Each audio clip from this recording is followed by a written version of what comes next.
I work in a boring office. Grey walls, grey carpets, grey coffee. The only colour in the building is from people's stress. But I like my job. I'm a data analyst. I make numbers, tell stories. And one day, those numbers almost got me fired because of a guy named Brandon. Brandon was the classic office golden boy. Nice hair, expensive watch. Did almost no work, but somehow always got praised. If you've ever worked in an office, you know a Brandon. One month, my manager gave me a big project. Alex, she said, if you can turn this mess of raw data into something usable for our client, it could mean a promotion for you.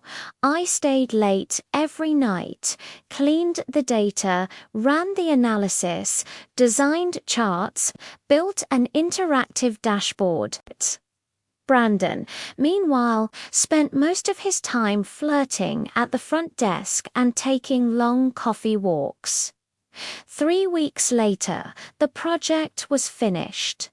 I was proud of it. What I didn't know was that Brandon was watching.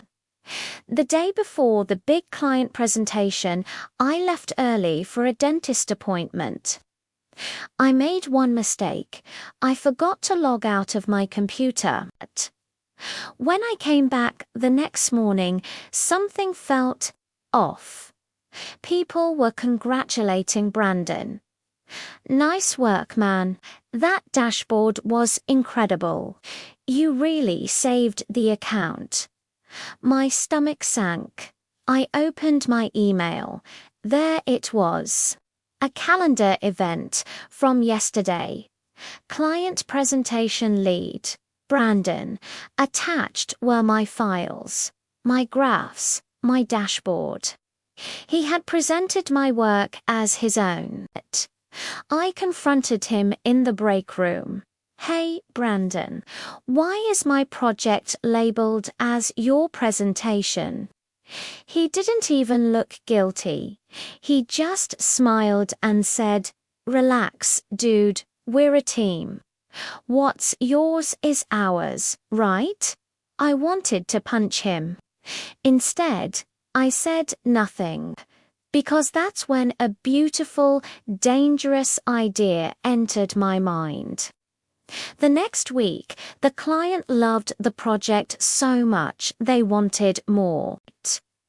They asked for a phase 2. Can you build a predictive model, something that forecasts our trends for the next year? My manager turned to Brandon in the meeting. Brandon, since you led the first phase, can you handle this one too? He glanced at me for a split second. Totally, I've got it. After the meeting, my manager said to me, Alex, support him with whatever he needs, okay? But he'll be the one presenting again. The client really liked him. That hurt, but I smiled. Of course, I'll help however I can. What I didn't say was, I wouldn't be helping at all. Over the next 2 weeks, I worked on my assigned tasks for other projects and watched Brandon. He'd stop by my desk and say things like, Hey man, can you send me those scripts you used for the dashboard? Can you maybe build a rough version of the model and I'll polish it? I shrugged. Sorry, I'm slammed. But you got this, right? You're the lead. He started sweating. As the deadline got closer, he got more desperate.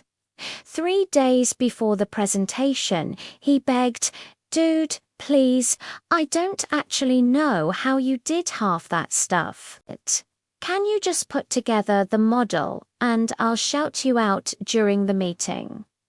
I leaned back and said, That's strange. You didn't shout me out last time.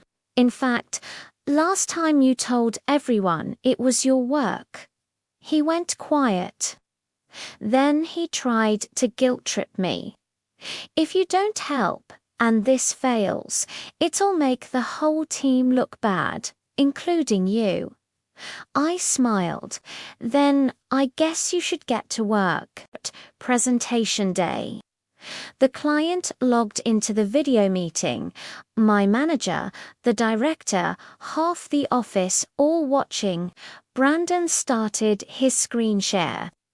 "Good morning, everyone," he said, voice slightly shaky.